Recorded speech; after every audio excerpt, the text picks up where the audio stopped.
په کوهاټ کې تر 100 زیات افغان ملک صاحبان او مشران نیولې شوي وو او ډیپورټ سنټر ته وړل شوي دي. راځئ نور تفصیل ګورو په دغه ویډیو کې. السلام علیکم ورحمت الله وبرکاتو. افغان مهاجرینو سلامونه احترامات مو ومنئ.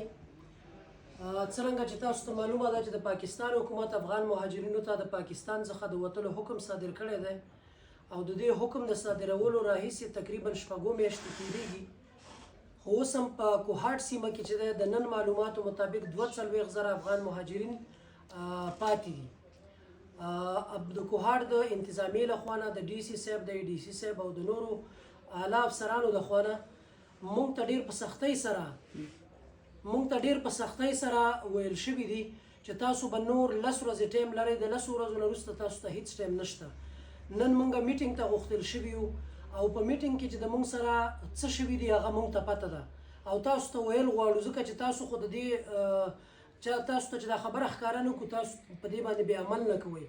موږ د میټینګ په بهانه باندې غوښتل شوي یو 100 کسه مشرانو ته ګاډي را غوښتل شوي دي او په ګاډو کې کېنول شوي یو او راته ویل چې تاسو په تورخم بارډر باندې اړو نو بیا به درپسې مهاجرین خپله درشي.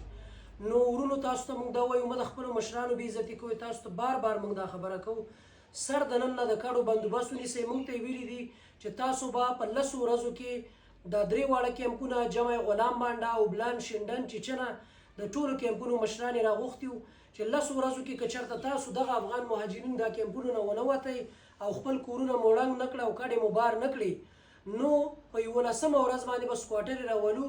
دې ته موږ نه ګورو چې ستاسو بچي دي پکې ستاسو ښځې دي پکې یا تاسو پکې ځکه چې موږ د پاسه نه مجبور یو زموږ ډیپټیو ته زموږ عزت ته زموږ حیثیت ته خطر دی. نو په دې خاطر باندې دا خلک به مجبوري ځکه چې د افسرانو حکم دی ورته او دوی تابع دي. موږ او د دوی د حکم تابع یو ځکه چې دلته ژوند تیرو نو موږ باید چې خپل هیواد ته په عزت طریقې سره ستانه شو نه په بې عزتۍ سره. نو ورونو که څوک غواړي چې خپل هیواد ته په عزت طریقې سره ستانه شي او په عزتمنه طریقه باندې کډې بار کړي نو ښه خبره دا ده چې سر د نن نه سر د سبا نه سر د نن نه دی خپلې کډې ګاډي د ځان ته راوغواړي او خپلې کډې د بار کړي. مونږ ټولې خبرې ورسره کړي که څوک دا پوښتنه کوي بیا ویډیو وشي خلک پکې دا پوښتنې کوي چې آیا دا کومې کډې چې ولاړې دي هغه اوښتې دي که نه دي اوښتې.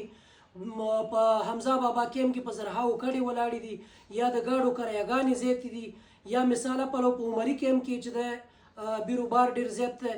موږ په دې باندې پوهېږو چې موږ باندې هم څه ورځې په لارو کې راځي خو د دې نه خو به خلاص شو چې کورونو ته مو پولیس راځي یا را باندې سکواټرې ګرځئ بې عزتي مو کېږي شرمېږو بې عزته کېږو ځکه چې دا خلک موږ ته 6 میاشتې لګیا دي او موږ چې د کډې نه بارو نو اخر به دوی مجبورېږي راځي به او زموږ کورونه به راړنګوي زموږ بچیان زموږ سپین ږیري زموږ زنانه زموږ ځوانان نارینه او ښځینه به په ګاډو کې اچوي او بونډري پاس کوي به تورخم د پولې نه به ما په راوړوي.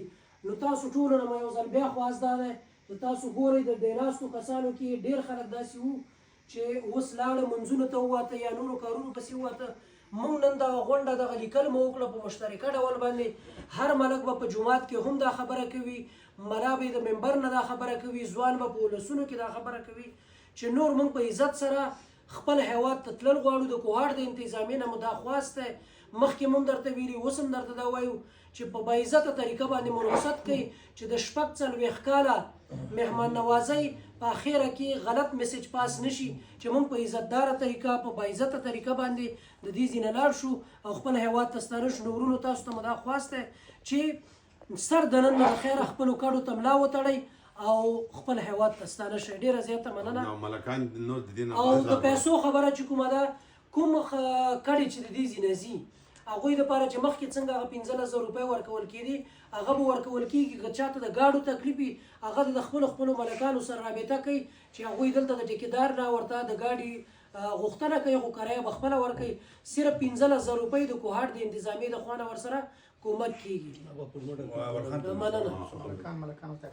بسم الله الرحمن الرحیم. ملک صاحب خبرې وکړلې ټول عوام ته موږ دا غږ کوو چې د ملکانو چې مخکې کومې منډې کولې هغه منډې ملکان دې نه بعد به نه کوي. عوام دې د ملکانو په ډاډ نه کېږي نه به د ملکانو په ډاډ پاتې کېږي.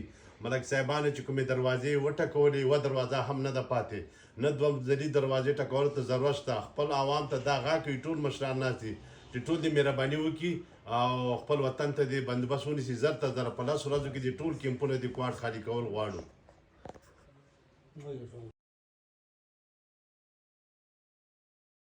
ډیره مننه. دا وا د نن ورځې ویډیو. د نورو ویډیوګانو دپاره زموږ د ټیک ټاک اکاونټ ځان سره فالو کړئ او دا ویډیو ریپوسټ کړئ چې ټولو ملګرو ته ورسیږي. کور مو ودان.